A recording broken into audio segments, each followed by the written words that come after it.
Magandang umaga, ngayon po ay araw ng Martes, September 26, 2023. Update po muli isalagay ng panahon. Southwest monsoon o habagat nakakaapekto ngayon sa western section ng Southern Luzon at Visayas. Samantala, ang low pressure area na nasa labas ng ating PAR ay tuluyan na pong lumakas at isa ng ganap na bagyo, ngunit wala itong direktang epekto na sa lagay ng ating panahon. Samantala, isang low pressure area pa rin ang minomonitor sa labas ng ating Philippine Area of Responsibility sa may silangan ng Northern Luzon. Ang nasabing low pressure area, mababa naman sa ngayon ang tsansa na maging bagyo.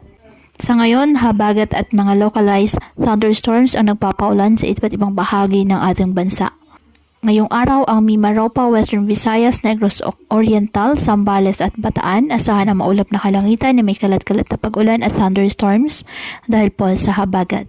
At ang nalalabing bahagi ng bansa kasama ang Metro Manila, bahagyang maulap hanggang sa maulap na kalangitan with isolated rain showers or thunderstorms dahil po sa localized thunderstorms. Kaya pinapayuhan ng ating mga kababayan na maging maingat po sa mga posibilidad ng pagbaha at pagguhod ng lupa, lalo na po kapag may malalakas na ulan, at ugaliin na magdala palagi ng payong o kahit anong panangga sa ulan o kahit naman sa init ng araw kapag lalabas po ng ating mga tahanan.